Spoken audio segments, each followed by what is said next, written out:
चलिए, आज एक ऐसी सच्ची वैज्ञानिक यात्रा के बारे में जानते हैं जो हमें धरती के सबसे बड़े रहस्यों में से एक के अंदर ले जाएगी।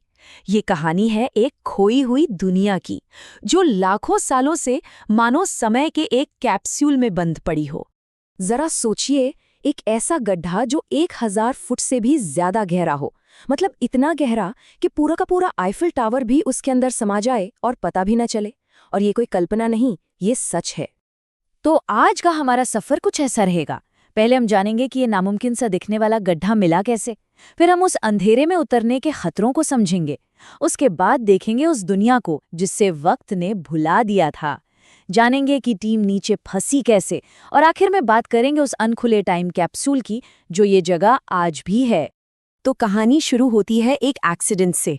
एक पायलट हैरी गिब्सन वेनेजुएला के घने जंगलों के ऊपर से उड़ रहे थे और अचानक रास्ता भटक गए।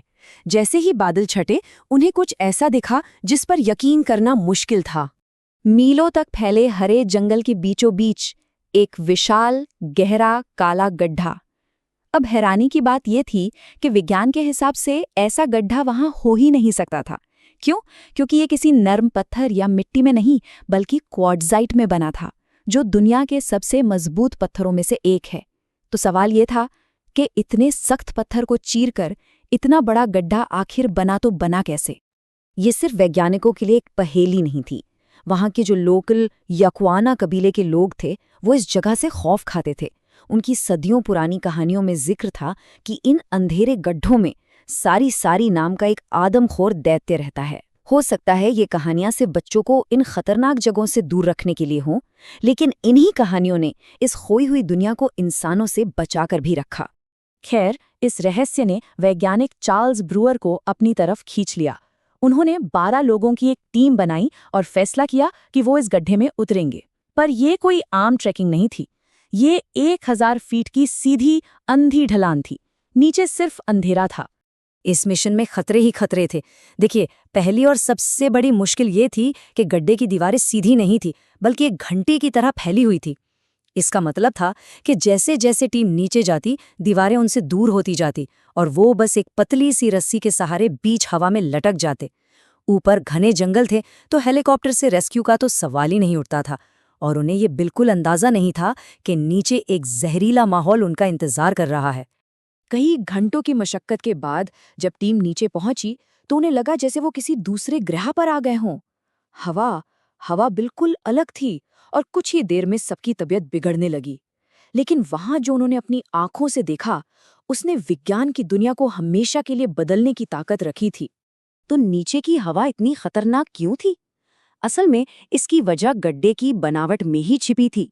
घंटी जैसा आकार और 1000 फुट की गहराई, इसकी वजह से बाहर की ताजी हवा कभी अंदर आ ही नहीं पाई। मतलब सदियों से वहां की हवा उसी गड्ढे में कैद थी। नतीजा, नमी लगभग 100%, सांस लेने लायक ऑक्सीजन बहुत ही कम, और सबसे खतरनाक, हवा में फैले जहरीली फंगस के कण। इन जानलेवा हालात के बावजूद टीम ने पाया कि वो एक ऐसे इकोसिस्टम में है जो करोड़ों साल से बाकी दुनिया से एकदम कटा हुआ था। यहाँ उन्हें ऐसे जीव जंतु मिले जो और कहीं नहीं मिलते, जैसे सीमा फ्रॉग, एक ऐसा मेंढक जो कूदने के बजाय चलता था। क्यों? क्योंकि वहां कोई शिकारी था ही नहीं, तो उससे फुर्ती से भागने की कभी जरूरत ही नहीं पड़ी। यहाँ के झिंगुरों के तो पंख ही गायब हो चुके थे, क्योंकि इतनी भारी और स्थिर हवा में उड़ना नामुमकिन था। और पेड़ तो विशालकाय सूरजमुखी जैसे दिखते थे।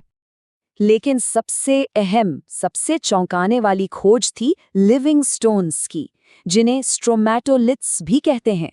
ये असल में लगभग 3 अरब साल पुराने जिंदा बैक्टीरिया की परतें हैं। ये खोज हमें सीधे धरती पर जिंदगी की शुरुआत में ले जाती है, क्योंकि माना जाता है कि ठीक इसी तरह के जीवों ने हमारे प्लैनेट पर पहली बार ऑक्सीजन बनाई थी। सोचिए, ये एक असली टाइम मशीन में झांकने जैसा था। तो मुद्दा ये है कि सीमा हम्बोल्ट के अंदर की दुनिया हर तरह से बाहर की दुनिया से अलग थी। अंदर जिंदगी का विकास एकदम अकेले में हुआ, जिससे अजीबोगरीब प्रजातियां बनी।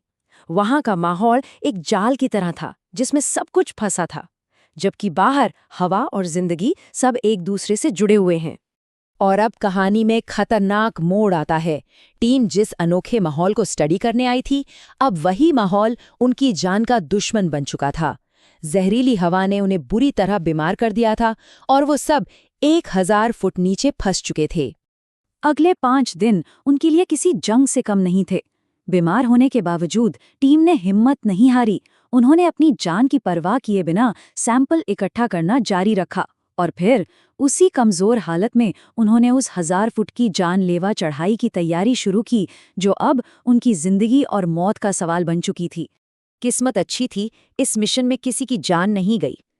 टीम जैसे तैसे बाहर निकलने में कामयाब रही, लेकिन सीमा होमबोल्ट ने उन पर अपनी एक गहरी छाप छोड़ दी थी। बाहर आने के महीनों बाद तक टीम के कई लोग उस अजीब सी बीमारी से उभर नहीं पाए। तो इस अभियान के बाद क्या हुआ? क्यों आज भी सीमा होमबोल्ट को धरती के सबसे अनसुलझे और मुश्किल से पहुंचने वाले रहस्यों में गिना जाता है? 1970 के दशक में हुए इस अभियान के बाद वेनेजुएला की सरकार ने इस पूरे इलाके को एक रिस्ट्रिक्टेड जोन बना दिया। ये फैसला इसलिए लिया गया ताकि इस कुदरती टाइम कैप्सूल को इंसानी दखल से बचाया जा सके और इसका अनोखा इकोसिस्टम हमेशा के लिए महफूज रहे। लेकिन इसकी वजह से कई बड़े रहस्य आज भी वहीं दफन हैं। वैज्ञानिकों का मानना है कि वहां न जाने और कितनी अनदेखी प्रजातियां हो सकती हैं, जो शायद कैंसर जैसी बीमारियों का इलाज खोजने में हमारी मदद कर सकें। वहां जिंदगी की शुरुआत के और भी सुराग मिल सकते हैं और हमारी धरती के पुराने वायुमंडल का एक बिल्कुल अनछुआ रिकॉर्ड भी। और ये हमें एक बहुत बड़े सवाल पर लाकर छोड़ देता है। क्या हमें उन बचे हुए रहस्यों को खोलने के लिए वहां वापस जाना चाहिए, या फिर इस खोई हुई दुनिया को हमेशा हमेशा के लिए वैसा ही छोड़ देना चाहिए जैसा वो है? ये सोचने वाली बात है ना?